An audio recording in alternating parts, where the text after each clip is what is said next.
ছাত্ৰ-ছাত্ৰী সকল মই মৌচুমী তোমালোক সকলোকে জনাক মৌচুমী ইকো ক্লাছলৈ স্বাগতম জনাইছোঁ আশা কৰোঁ তোমালোক সকলো কুশলে আছা পৰীক্ষা যেহেতু ওচৰ চাপিছে গতিকে আজি এটা ইম্পৰ্টেণ্ট কুৱেশ্যন লৈ আহিছোঁ তোমালোকৰ মাজৰ এজন ষ্টুডেণ্টে পঠোৱা এটা কুৱেশ্যন আৰু কুৱেশ্যনটো BA 4th semester economics major Guwahati ইউনিভাৰ্চিটিৰ হয় তোমালোকৰ যোনখন মেথছৰ পেপাৰ আছে দ্যাট মিন্স কোৱান্টছৰ যোনখন পেপাৰ সেই পেপাৰখনত আমি মেথছৰ লগতে ষ্টেটিষ্টিক্সও কৰিব লগা হয় ঠিক আছে এতিয়া এই মেথছৰ পেপাৰখনৰ যোনটো ষ্ট্ৰেটেজি হয় সেইটো হৈছে তোমালোকৰ ফৰ্মুলাবিলাক জানিব লাগিব সেকেন্ড কথা আমাৰ যোনখিনি ইকুৱেশ্যন দিয়া থাকিব বা এনেধৰণৰ এপ্লিকেশ্যন বেছ যেতিয়া কুৱেশ্যন দিয়া থাকিব সেই কুৱেশ্যনটো ইন্টিগ্ৰেশ্যনত পৰিব নে ডিফাৰেন্সিয়েশ্যনত পৰিব যেহেতু ইন্টিগ্ৰেশ্যনৰ ইউনিটো আছে ডিফাৰেন্সিয়েশ্যনৰ ইউনিট আছে গতিকে তুমি কুৱেশ্যনটো পঢ়ি পেলাই চিনি পাব লাগিব যে এইটো আমি ইন্টিগ্ৰেশ্যন কৰিম নে এইটো ডিফাৰেন্সিয়েশ্যন কৰিম সেইটো আটাইতকৈ ডাঙৰ কথা ঠিক আছে গতিকে মই প্ৰথমৰ পৰা এইখিনি কৈ আহিছোঁ আমাৰ কোৰ্চৰ ভিতৰতো এইখিনি কথা মই কৈ যাওঁ যে ইন্টিগ্ৰেশ্যন এণ্ড ডিফাৰেন্সিয়েশ্যন এই দুটা চিনি পাব লাগিব আমি আচলতে কোনটো ডাইৰেকশ্যনত যাম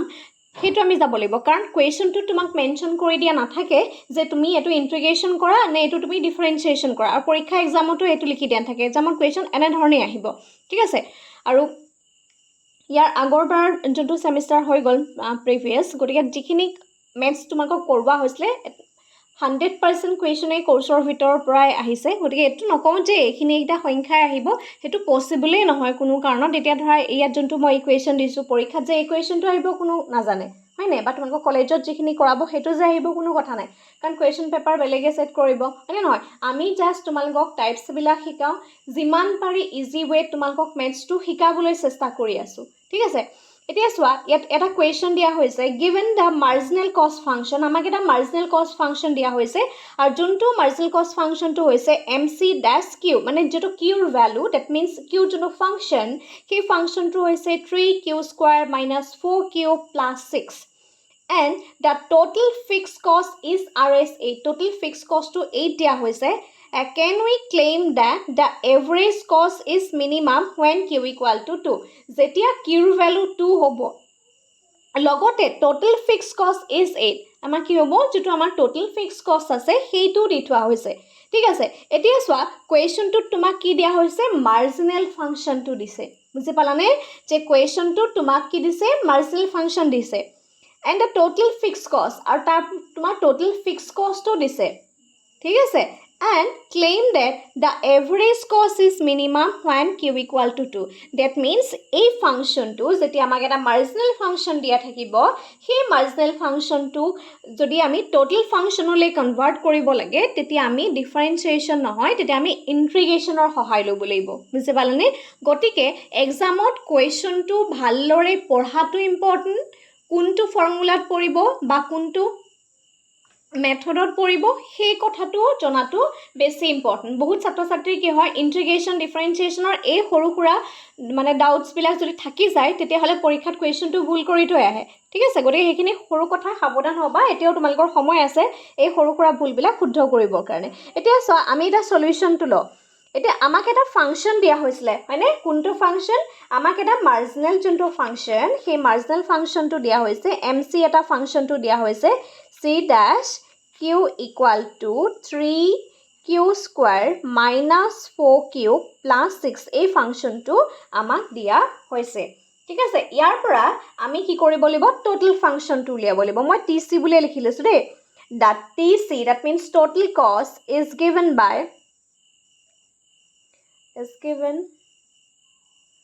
by the marginal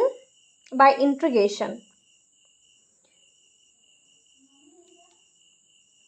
by the integral of the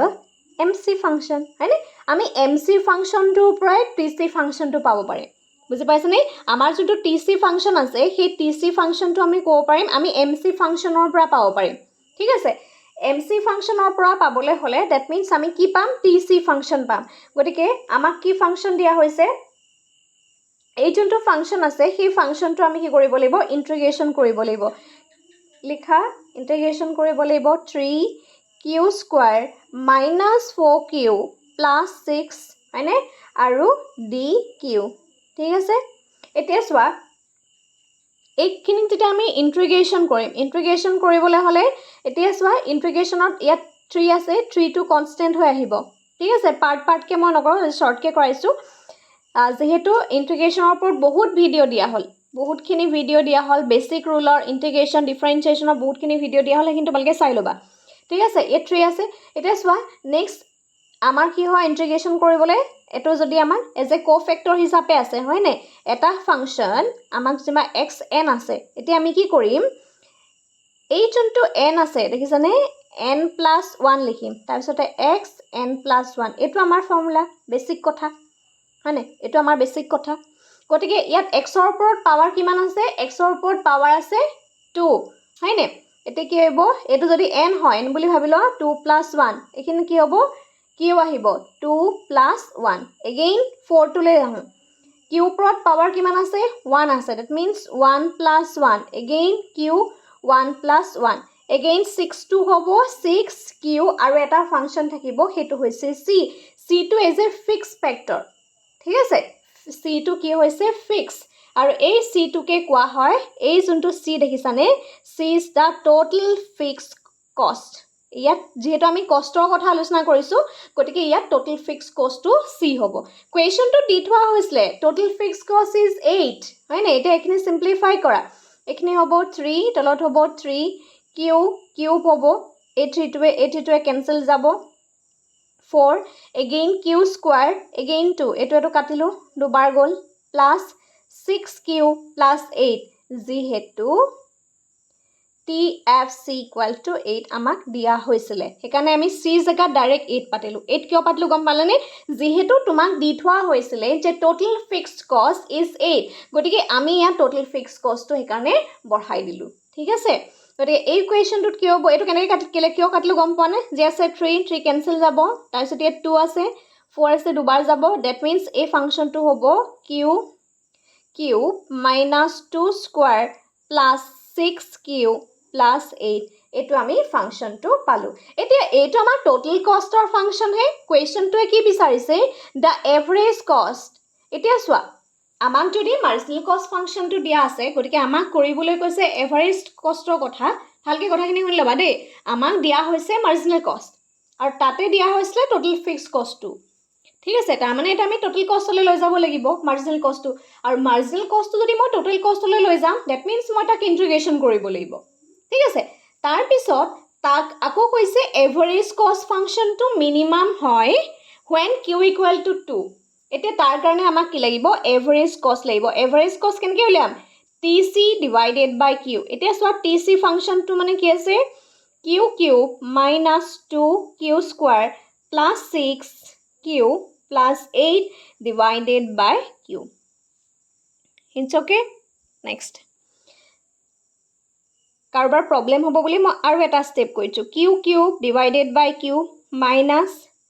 2q square divided by q plus minus খেলনিমেল নকৰিবা 6q divided by q plus h by q ঠিক আছে ultimately এই যোনটো ইকুৱেশ্যন হ'ব এটো q কেটা যাব গতিকে q স্কয়াৰ আহিব মাইনাস এটো 2q আহিব এই q টোৱে ইয়াক যাব ইয়াৰ এটো যাব দুবাৰ থাকিব নেক্সট আহিব প্লাস এই q টোৱে যাব 6 থাকিব প্লাস 8 by q গতিকে এটো আকৌ আমি যেহেতু first order and second order condition কৰিম গতিকে আকমান আৰু এটা স্টেপ সহজ কৰি দিছো -2q plus 6 plus 8q minus 1 এইটো q টো ওপৰলৈ লৈ গলো কিয় ওপৰলৈ লৈ গলো যেহেতু আমি ইয়াক আকৌ এতিয়া ডিফাৰেন্সিয়েট কৰিব লাগিব ইন্টিগ্ৰেশনৰ কোৱেশ্চন হলো এই কোৱেশ্চনটোক আমি ডিফাৰেন্সিয়েট একাৰণে কৰিব লাগিব যেহেতু আমাক খুদিছে যে আউটপুট মিনিমাইজ হয় নে নহয় গতিকে আমি প্ৰফিট ম্যাক্সিমাইজেশন বা প্ৰফিট মিনিমাইজেশনৰ ক্ষেত্ৰতে হওক কষ্টৰ ক্ষেত্ৰতে হয় দ্যাট মিন্স ম্যাক্সিমাইজেশন এন্ড মিনিমাইজেশনৰ কিছুমান কন্ডিশন আছে ডিফাৰেন্সিয়েশনৰ সেই কন্ডিশনখিনি জানিব লাগিব এতিয়া আমাক কোৱেশ্চনত খুদিছে ফৰ দা মিনিমাইজেশন গতিকে লিখি লোৱা minimization of AC function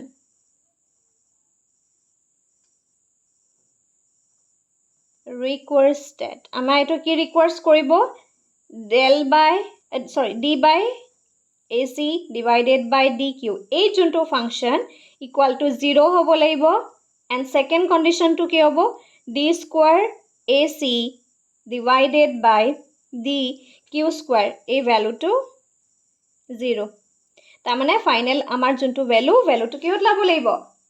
প্লাছত ওলাব লাগিব গ্ৰেটাৰ দেন 0 0তকৈ ডাঙৰ হ'ব লাগিব ঠিক আছে এতিয়া আমি চাও আহা ফাৰ্স্ট অৰ্ডাৰ কন্ডিশন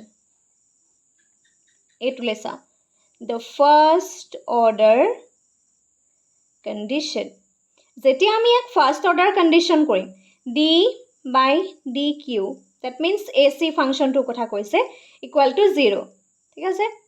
এতিয়া চাবা d by dq ac ফাংশনটো লিখা কোনটো মই এখানে শর্ট কৰি লৈছিলো ভগ্নাংশলৈ নিয়া নাই ভগ্নাংশ দিলে বহুতৰ প্ৰবলেম হয় সেই কাৰণে ভগ্নাংশটো আমি 2q + 6 + 8q - 1 ঠিক আছে এই ফাংশনটোক যেতিয়া আমি ডিফাৰেন্সিয়েট কৰিম তেতিয়া হলে x q ৰ ওপৰত পাৱাৰ কিমান আছে 2 তাৰ পিছত q 2 - 1 + 2 আহিব q 1 - 1 6 ৰ জায়গাত 0 আহিব +8 q ৰ ওপৰত পাৱাৰ কিমান আছে -1 q - 1 - 1 আলটিমেটলি ভ্যালুটো হ'ব 2q - 2q naught এটো মাইনাস হৈ যাব 8 প্লাস মাইনাস মাইনাস হ'ব 8q - 2 ঠিক আছে ইকুয়াল টু 0 ঠিক আছে এতিয়া চাবা এই ফাংশনটোত আমি এনেকে লিখিছো 2q এটা q naught মানে কি হ'ব 2 হ'ব minus 8/q square লিখি দিলো আমি এটা 8/q square লিখিলো যেহেতু আমি ইয়াত মাইনাস টো আছে নে তললৈ যেতিয়া q square টো লৈ আনিলো এতিয়া হে মাইনাস টো নোহোৱা হৈ যাব ইকুয়াল টু 2 এটা আমাক কোৱেশ্চনটোত এটা হিন্টস দিছিলে যে average cost is minimum when q equal to 2 এটা আমি চাওচোন পুট কৰি পেলাই at q equal to 2 এটা এই ফাংশনটো চোৱা q2 টো বহাই দিয়া ঠিক আছে ইয়াত 2 আহিব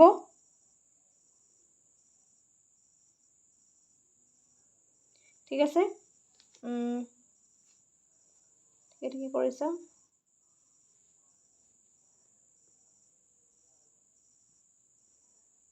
ওকে এটো মাইনাস আহিব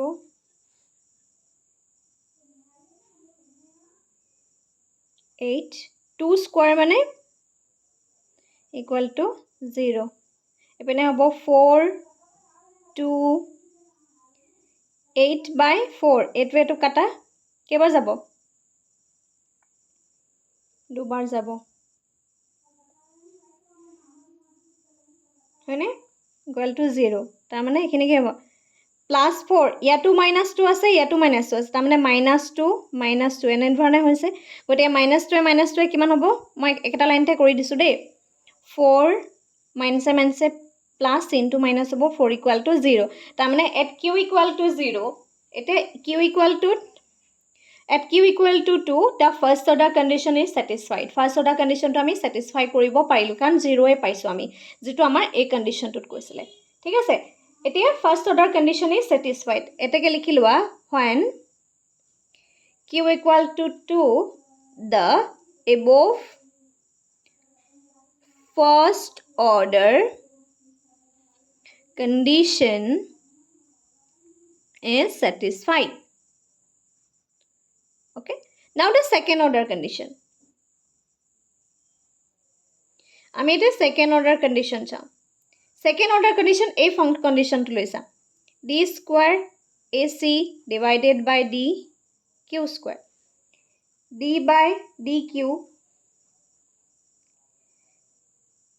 এই ফাংশনটোৰ লগত এই আমাৰ যেটো এই ফাংশনটো আমি পালো এই ফাংশনটোকে আকৌ আমি কি কৰিব লাগিব ডিফাৰেন্সিয়েট কৰিব লাগিব d ac dq এই ফাংশনটোকে d by dq এই ফাংশনটো আমি কিমান পাইছিলো এই ফাংশনটো পাইছিলো এই ফৰ্মটো দেখিছানে সকলোৱে দেখা পাইছা এই যেটো ফৰ্ম সেই ফৰ্মটো আমি পাইছিলো সেই ফৰ্মটোকে আমি কি কৰিব লাগিব এগেইন ডিফাৰেন্সিয়েট কৰিব লাগিব that means 2q - 2 minus 8/q square এই ফৰ্মটোৰ কথা কৈছে ঠিক আছে এই যোনটো ফৰ্ম সেই ফৰ্মটো কথাই আমাক কৈছে গতে এই ফৰ্মটো আমি চাও এগেইন এই ফাংশনটোক যেটা ডিফাৰেন্সিয়েট কৰিম এটা 2 ৰ ওপৰত পাৱাৰ কিমান আছে 2 ৰ ওপৰত পাৱাৰ আছে 2 to 0 হৈ যাব নেক্সট এটা 8 আহিব সোৱা এটা 8 আহিব ইয়াত আছে 4 ঠিক আছে এটো আৰু এটা স্টেপ কৰি দিছো ৰবা বহুতে না বুজি না পাব পাৰা 2q - 2 8q - 2 ঠিক আছে এটো এটা কৰি দিলো সহজ কৰি দিলো q টো ওপৰলৈ লৈ গলো এতিয়া সোৱা ইয়াত 8 টো আহিবই তাৰ পিছতে q ৰ ওপৰত পাৱাৰ কিমান আছে q ৰ ওপৰত পাৱাৰ আমাৰ আছে -2 q ৰ ওপৰত পাৱাৰ কিমান আছে আমাৰ -2 আছে এটো 8 দেখিলা নে 8 দেখাৰ পিছত আমাৰ যোনটো q আছে q ওপৰত পাৱাৰ আছে নেক্সট এই কোৱেশ্চনটো চাবা নেক্সট আহিব q2 - 1 that means ইয়াৰ ভ্যালুটো হ'ব only 2 minus a minus 2 কি হৈ যাব প্লাস হৈ যাব minus a plus 16 হ'ব এটো সোৱা plus 16 হ'ব কাৰণ minus a কি হ'ব plus আৰু q minus cube হ'ব ঠিক আছে q minus cube কিয় হ'ল কি যেহেতু minus a plus -2 and -1 ultimately আমি ভ্যালুটো এনেকৈ লিখিব পাৰো প্লাস ওপৰত আকৌ 16 যাব তলত 8 কিউব আহিব আমাৰ কোৱেশ্চনটো দি থৈ আছে নহয় q = 3 at q = 2 আহিব ওপৰত লিখা 16 q ৰ ওপৰত কিউব that means 2 কিউব হ'ব 2 কিউব হলে কিমান হয় 8 হয় হয়নে 16 8 টো কিয় পালো 2 * 2 * 2 2 তিনটা পূৰণ কৰিলে আমি 8 পাম that means the 2 কিউব 2 হলে কি হ'ব 8 হ'ব এটো কাটা কেবা যাব দুবাৰ যাব that means 2 + 2 = 4 that means আমাৰ যেটো সেকেন্ড অৰ্ডাৰ কন্ডিশন হয় হেতু কেতে হৈছে greater than 0 হৈছে so second order condition is satisfied এটাকে both order condition is satisfied okay both the condition at q = 2 the ac মই average cost লিখা নাই ac will be minimum এটো আমাৰ কোৱেশ্চনটো বিচাৰিছিলে যে q = 2 ত ac টো মিনিমাম হয় নে নহয় ঠিক আছে মই বেছি ডিটেইলছত কোৱেশ্চনটো আলোচনা কৰিলো কোনোবাৰ ছাত্ৰ ছাত্ৰী যদি এতিয়ালৈকে এই কোৱেশ্চনটো ক্লিয়াৰ নাই মই আশা কৰো আজিৰ ভিডিঅ'টোতে ক্লিয়াৰ হ'ব আদাৰৱাইজ যিখিনি ছাত্ৰ ছাত্ৰী আগৰ ক্লাছখিনি কৰি আছে বা আমাৰ কোৰ্সৰ ভিতৰত আছে তেওঁলোকৰ কাৰণে একেবাৰে সহজ কোৱেশ্চন হয় এই কোৱেশ্চনটো ভালদৰে চাবা এনে ধৰণৰ কোৱেশ্চনখিনি তোমালোকৰ ক্লিয়াৰ থাকিব লাগিব ঠিক আছে আৰু ভিডিওটো বুজি পালানে মোক এটা কমেন্ট কৰি জনাবা কাৰণ তোমালোকৰ কমেন্টছ বিলাকৰ ওপৰত বেছ কৰি মই নেক্সট ক্লাছখিনি আগবঢ়াম যদি আমাৰ কমপ্লিট কোৰ্সত জয়েন হ'ব বিচাৰিছা স্ক্ৰিনত যোনটো WhatsApp নাম্বাৰ দিয়া আছে তাত তোমালোকে কন্টাক্ট কৰিব পাৰিবা একেবাৰে মিনিমাম এমাউন্ট অফ সাবস্ক্ৰিপশন ফিজ ৰখা হৈছে তাতে তোমালোকে গোটেই পেপাৰখিনি আমাৰ লগত ধুনীয়াকৈ শিকিব পাৰিবা আজিৰ ভিডিওটো ইমানেই ধন্যবাদ